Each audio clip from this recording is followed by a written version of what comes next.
2009년 2월 1일, 제주의 밤은 유난히 어둡고 축축했습니다. 거센 비바람이 몰아치던 그날 밤 27살의 보육교사 이 씨는 집으로 가는 택시를 기다리고 있었습니다. 그것이 그녀의 마지막 모습이었습니다. 일주일 뒤 그녀는 차갑고 어두운 배수로 안에서 발견됩니다. 그런데 이상했습니다. 일주일이나 지났는데 시신은 마치 방금 잠든 사람처럼 깨끗했습니다. 부패하지 않은 시신. 마치 시간이 멈춘 듯한 그녀의 몸. 이것이 바로 9년간 대한민국 경찰을 괴롭히게 될 시간의 마법이자 비극의 시작이었습니다. 오늘은 과학수사가 찾아낸 완벽해 보였던 진실, 그리고 법망을 유유히 빠져나간 한 남자의 이야기를 하려 합니다. 지금부터 들려드릴 이야기는 소설이 아닌 잔혹한 실화를 바탕으로 재구성하였습니다. 2009년 2월 8일 오후 1시 30분. 제주시 애월읍의 한적한 농길. 한 농부가 무심코 배수로 쪽으로 고개를 돌립니다. 평소라면 거들떠보지도 않을 자풀이 무성한 차가운 도랑. 하지만 그날따라 농부의 눈에 이질적인 무언가가 들어옵니다. 황토색 흙바닥 위에 놓인 하얀 물체. 처음엔 마네킹인 줄 알았습니다. 아니, 누군가 버리고 간 헌 옷가지라고 생각했죠. 하지만 가까이 다가갈수록 농부의 등줄기엔 식은땀이 흐르기 시작했습니다. 그것은 사람이었습니다. 8일 전 흔적도 없이 사라졌던 보육교사 이 씨였습니다. 여기서부터 미스터리가 시작됩니다. 발견 당시 그녀의 모습은 너무나 이상했습니다. 현장에 도착한 형사들은 고개를 갸웃거립니다. 반장님, 이거 이상하지 않습니까? 실종된 지 8일이 지났습니다. 보통 사람이 죽고 일주일이 지나면 시신은 부패합니다. 피부는 변색되고 끔찍한 냄새가 진동하며 구더기가 들끓어야 정상입니다. 그게 자연의 섭리니까요. 하지만 배수로에 누워있는 그녀는 마치 방금 잠든 것처럼 깨끗했습니다. 피부는 창백했지만 탄력 있었고 부패의 흔적은 거의 없었습니다. 마치 누군가 그녀를 일주일 동안 냉동실에 보관했다가 방금 툭 던져놓고 간 것 같은 모습. 형사들은 직감합니다. 이건 단순 살인이 아니다. 놈은 그녀를 데리고 있었다. 시신은 곧바로 부검실로 옮겨집니다. 그리고 법의학자의 메스가 그녀의 위장을 가르는 순간 수사는 걷잡을 수 없는 미궁으로 빠져듭니다. 위장에 음식물이 그대로 남아 있습니다. 소화가 거의 안 됐어요. 마지막 식사 후 2시간 이내 사망했습니다. 그녀의 위 속에는 실종 당일 저녁에 먹었던 삼겹살과 밥이 거의 소화되지 않은 채 남아 있었습니다. 사람이 죽으면 소화 기능도 멈춥니다. 즉, 그녀는 밥을 먹고 얼마 지나지 않아 사망했다는 뜻입니다. 자, 여기서 모순이 생깁니다. 잘 들어보세요. 시신의 상태는 죽은 지 24시간도 안 됐다고 말하고 있습니다. 하지만 그녀의 위장은 실종 당일인 8일 전에 죽었다고 말합니다. 도대체 어느 쪽이 진실일까요? 만약 시신 상태대로 발견 직전에 죽은 것이라면 그녀는 실종된 2월 1일부터 발견된 2월 8일까지 사라진 7일 동안 도대체 어디서 무엇을 하고 있었단 말입니까? 경찰은 시신의 깨끗함을 믿기로 했습니다. 범인은 이 씨를 납치해서 7일 동안 감금했다가 오늘 새벽에 살해해서 유기했다. 이 판단이 내려지자마자 제주도 전역이 발칵 뒤집힙니다. 성인 여성을 일주일이나 가둬두고 먹이고 재울 수 있는 장소.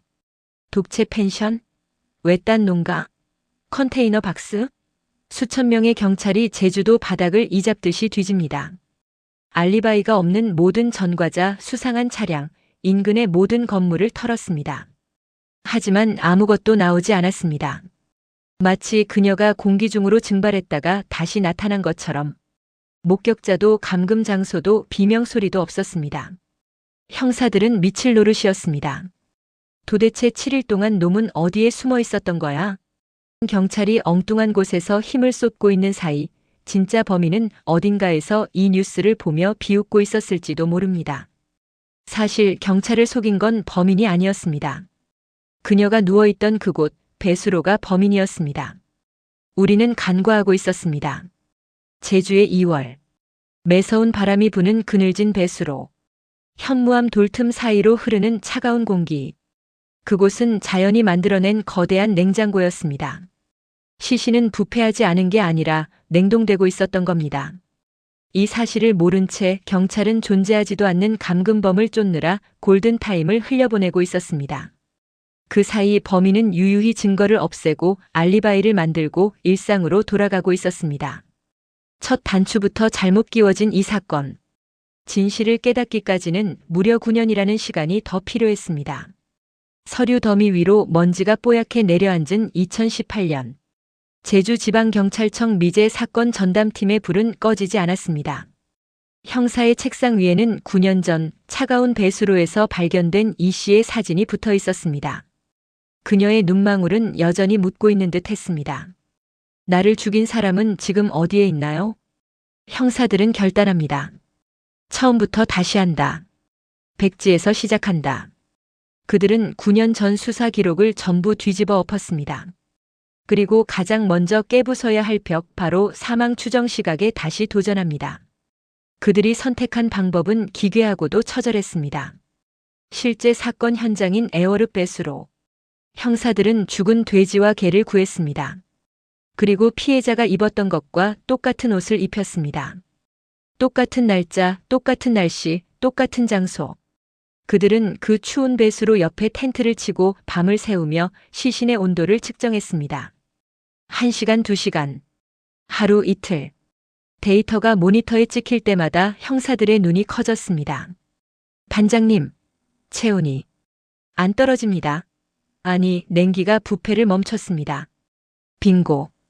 배수로는 천연 냉장고였습니다.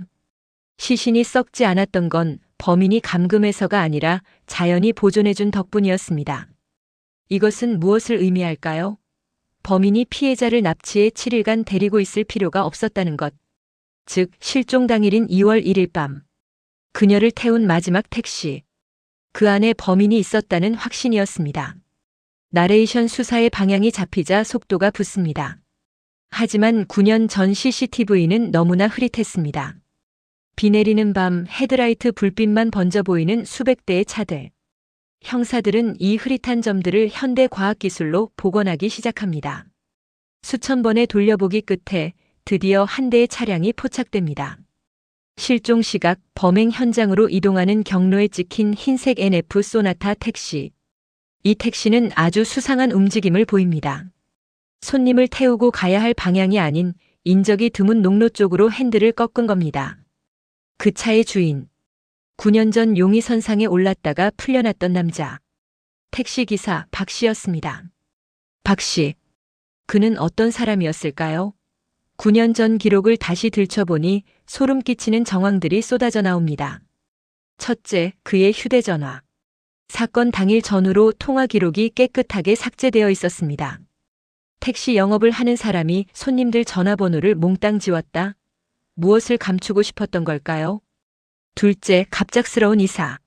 사건 직후 경찰 조사가 시작되자 그는 돌연 살던 집을 정리하고 제주를 떠나 육지로 가버립니다. 마치 누군가에게 쫓기는 사람처럼 급박하게 말이죠. 형사들의 직감이 경보를 울립니다. 이놈이다. 이놈이 확실하다. 하지만 심증만으로는 수갑을 채울 수 없습니다. 판사를 설득할 확실한 물증. 칼도 지문도 없는 상황에서 놈을 올가맬 단 하나의 족쇄가 필요했습니다. 형사들은 박 씨의 택시를 압수해 국가수국립과학수사연구원로 보냅니다. 9년이나 지난 택시. 이미 수만 명의 손님이 타고 내렸을 그 차 안에 과연 증거가 남아있을까요? 그것은 모래사장 사막에서 바늘 찾기보다 더 무모한 도전이었습니다. 연구원들은 특수 조명을 켜고 현미경으로 택시 시트의 섬유 조직 하나하나를 훑기 시작했습니다. 눈이 충혈되고 허리가 끊어질 듯한 고통 속에서 며칠이 지났을까요? 찾았다. 여기. 파란색. 아니, 이건 동물 털이야. 기적이 일어났습니다. 박 씨의 택시 운전석과 트렁크 깊숙한 틈새. 청소기로도 빨아들이지 못한 그 구석에서 무스탕 털이 발견된 겁니다. 피해자가 그날 밤 입었던 바로 그 옷의 털이었습니다. 하지만 이것만으로는 부족했습니다. 손님이니 털이 떨어질 수도 있지 않냐고 우길 게 뻔했으니까요. 더 강력한 한방. 역방향 증거가 필요했습니다. 이번엔 피해자의 옷을 현미경에 올렸습니다. 이 씨가 입고 있던 옷 어깨 부분과 무릎 부분, 범인이 그녀를 제압하거나 옮길 때 반드시 닿았을 그 부위, 그곳에서 아주 미세한 육안으로는 보이지도 않는 진한 남색 섬유 조각들이 발견됩니다. 그것은 박 씨가 사건 당일 입었다고 진술했던 체크무늬 셔츠의 섬유와 정확히 일치했습니다. 자, 정리해 봅시다. 피해자의 몸에는 범인의 옷 조각이, 범인의 차에는 피해자의 옷털이, 서로의 흔적이 교차해서 발견되었습니다. 이게 우연일 확률이 얼마나 될까요? 전문가들은 말합니다. 서로 모르는 두 사람의 옷에서 이렇게 미세 섬유가 양방향으로 발견될 확률? 이건 벼락을 2번 연속 맞을 확률보다 낮습니다. 강력한 신체 접촉, 즉 몸싸움이나 시신 유기 과정 없이는 불가능합니다. 드디어 9년의 퍼즐이 완성되었습니다. 과학은 박 씨를 범인으로 지목했습니다. 이제 남은 건 그를 잡으러 가는 일뿐입니다. 2018년 5월 경북 영주의 한 식당. 박 씨는 평범한 얼굴로 밥을 먹고 있었습니다. 자신이 9년 전 저지른 일이 영원히 묻혔다고 믿고 있었겠죠. 형사들이 그를 들이닥쳤을 때 그의 표정은 어땠을까요? 놀라움? 공포? 아니면 올 것이 왔다는 체념? 수갑이 채워지는 찰칵 소리. 9년 전 제주도의 비 내리는 밤에서 시작된 악연이 드디어 끝나는 순간인 줄 알았습니다. 경찰은 환호했고 유족은 오열했습니다. 세상은 드디어 과학 수사가 해냈다며 떠들썩했습니다. 하지만 우리는 몰랐습니다. 박 씨가 차가운 유치장 안에서 아주 침착하게 빠져나갈 구멍을 계산하고 있었다는 것을 말이죠. 그는 입을 굳게 다물었습니다. 그리고 그가 고용한 변호사는 경찰이 내민 완벽한 증거를 비웃기 시작했습니다. 이제부터 진짜 싸움. 과학과 법의 잔인한 전쟁이 시작됩니다. 2018년 여름 제주지방법원 제2형사부. 법정 안은 숨막힐 듯한 정적으로 가득 차 있었습니다. 에어컨이 돌아가고 있었지만 방청석에 앉은 사람들의 등줄기엔 식은땀이 흘렀습니다. 피해자의 노모는 떨리는 손으로 가슴을 움켜쥐고 있었고 검사석에는 수천 장의 증거 서류가 산처럼 쌓여 있었습니다. 그리고 피고인석. 9년 만에 법의 심판대 앞에 선 택시 기사 박 씨. 그는 고개를 숙이고 있었지만 그의 표정을 읽을 수 있는 사람은 아무도 없었습니다. 불안일까요? 아니면 또 한 번 빠져나갈 수 있다는 자신감일까요? 재판장이 들어오고 모두 기립이라는 외침과 함께 진실을 밝히려는 자와 덮으려는 자의 마지막 전쟁이 시작됩니다. 검찰은 자신만만했습니다. 존경하는 재판장님, 피고인은 9년 전 힘없는 여성을 잔혹하게 살해하고 차가운 배수로에 유기했습니다. 과학이 증명했습니다. 피해자의 몸에 묻은 실오라기 하나가 바로 피고인의 것입니다. 방청석에서는 탄식이 흘러나왔습니다. 누가 봐도 명백한 증거. 게임은 끝난 것처럼 보였습니다. 하지만 박 씨의 변호인이 자리에서 일어나는 순간 법정의 공기는 180도 뒤집힙니다. 변호인은 아주 차분하고 냉정했습니다. 그는 검찰이 제시한 결정적 증거, 그 파란색 미세 섬유 사진을 가리키며 입을 열었습니다. 검사님, 이 섬유가 박 씨의 옷에서 나왔다는 건 인정합니다. 그런데 이 옷, 어디서 샀는지 아십니까? 변호인이 꺼내든 자료는 충격적이었습니다. 박 씨가 입었던 그 체크무늬 셔츠. 그것은 특정 브랜드의 한정판이 아니었습니다. 재래시장, 대형마트, 인터넷 쇼핑몰 어디서나 굴러다니는 당시 대한민국 중년 남성라면 누구나 한 벌쯤 가지고 있었을 일명 국민 남방이었습니다. 2009년 한 해 동안 이와 유사한 원단으로 만들어진 옷이 전국에 수만 벌, 아니 수십만 벌이 팔렸습니다. 제주도에만 몇 벌이 있을까요? 1000벌? 2000벌? 피해자가 탔던 다른 택시 기사가 이 옷을 입었을 수도 있고 피해자의 남자친구가 입었을 수도 있으며 심지어 길을 가다 스친 행인의 옷일 수도 있습니다. 법정 안이 술렁이기 시작합니다. 로또 당첨 확률이라며 호언장담했던 검찰의 논리에 금이 가기 시작한 겁니다. 변호인은 집요하게 파고들었습니다. 이 섬유가 피고인의 것이라는 절대적 증거가 있습니까? DNA가 묻어 있습니까? 아니면 셔츠에 이름이라도 써 있습니까? 검찰은 당황했습니다. 섬유는 섬유일 뿐 거기엔 이름표가 없었기 때문입니다. 하지만 검찰에게는 아직 카드가 남아 있었습니다. 좋습니다. 옷은 흔하다고 칩시다. 하지만 피해자의 무스탕 털이 피고인 차에서 나온 건 어떻게 설명할 겁니까? 그건 피해자의 옷이 확실하지 않습니까? 변호인은 옅은 미소를 지으며 두 번째이자 가장 치명적인 카드를 꺼내듭니다. 이 부분에서 여러분은 화가 날지도 모릅니다. 아니, 어쩌면 절망할지도 모릅니다. 변호인은 2009년 사건 발생 당시의 경찰 수사 기록을 문제 삼았습니다. 범인이 아니라 경찰의 실수를 공격하기 시작한 겁니다. 재판장님, 2009년 2월 8일 시신 발견 당시 상황을 보십시오. 형사들은 피해자의 옷을 벗겨서 증거물 봉투에 담았습니다. 그리고 곧바로 용의자였던 박 씨의 택시를 압수수색했죠. 변호인의 말은 소름 끼치도록 날카로웠습니다. 그때 그 형사님 장갑은 갈아 끼셨습니까? 피해자의 옷을 만진 손으로 박 씨의 택시 문을 열지는 않았습니까? 피해자의 옷을 실었던 그 경찰차 뒷좌석에 박 씨의 옷을 압수해서 싣지는 않았습니까? 법정은 찬물을 끼얹은 듯 조용해졌습니다. 9년 전의 일입니다. 당시에는 CCTV도 바디캠도 없었습니다. 증거물이 섞이지 않았다는 것을 증명할 기록이 부실했던 겁니다. 이것은 교차 오염 가능성이 있습니다. 범행 과정에서 묻은 게 아니라 열정 넘치는 경찰들이 증거를 수집하는 과정에서 실수로 옮겨 붙였을 가능성. 단 0.1%도 없다고 장담하십니까? 검찰은 반박하려 했지만 목소리에 힘이 실리지 않았습니다. 가능성은 낮습니다라고 말할 수는 있어도 절대 아니다라고 증명할 방법이 없었기 때문입니다. 합리적 의심. 형사재판의 대원칙. 100명의 도둑을 놓쳐도 한 명의 억울한 사람을 만들면 안 된다는 그 원칙이 이번에는 악마를 보호하는 방패가 되어버린 순간이었습니다.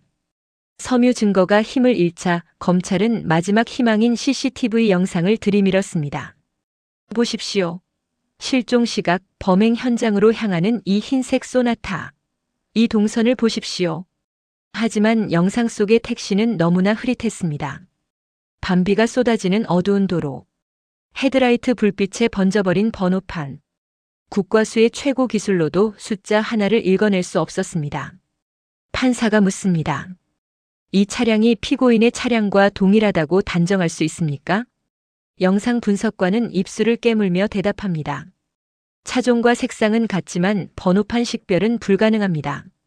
유사하다고 볼 수는 있지만 100% 동일 차량이라고 확답할 수는 없습니다. 제주도에 있는 수백 대의 흰색 소나타 택시. 그중 하나일 뿐이라는 변호인의 주장을 깰 스모킹 건은 어디에도 없었습니다. 심증은 100%인데 물증은 0%가 되어가고 있었습니다.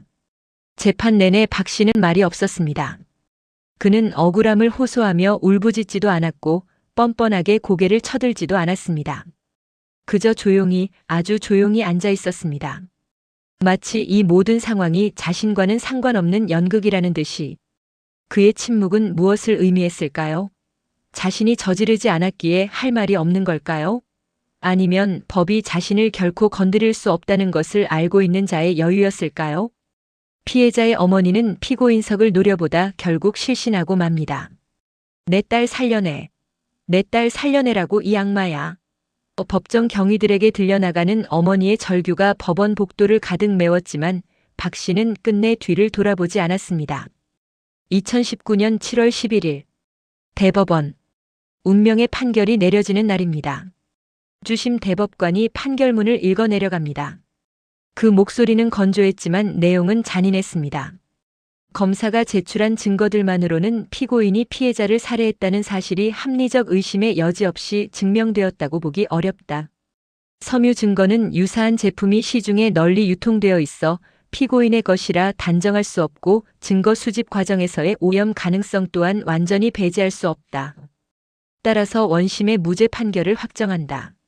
무죄 확정. 판사봉이 3번 두드려졌습니다. 탕, 탕, 탕.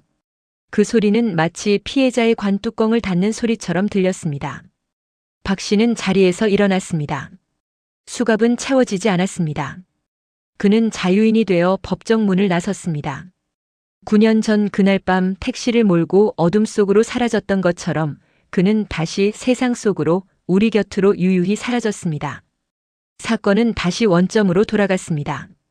영구 미제 사건. 범인은 잡히지 않았습니다. 아니, 잡았지만 법은 그를 범인이라 부르지 않았습니다. 우리는 묻고 싶습니다. 그날 밤 이 씨를 태운 택시는 도대체 누구의 차였습니까? 그녀의 옷에 묻어있던 그 파란색 실오라기는 누구의 옷에서 떨어진 겁니까? 만약 2009년에 경찰이 조금만 더 신중했다면, 만약 2018년에 법원이 조금만 더 피해자의 목소리에 귀를 기울였다면 결과는 달랐을까요? 차가운 배수로는 말이 없습니다. 하지만 우리는 기억해야 합니다. 법이 심판하지 못했다면 우리가 기억이라는 감옥에 가둬서라도 이 사건을 끝내지 말아야 합니다. 그것이 산자가 죽은 자에게 할 수 있는 유일한 위로이기 때문입니다. 지금까지 완벽해 보였던 용의자와 그를 놓아준 법의 이야기. 제주 보육교사 살인사건의 전말이었습니다. 오늘 들려드린 이야기는 2009년 제주에서 발생한 보육교사 피살 사건의 수사 기록과 판결문을 바탕으로 재구성된 실화입니다.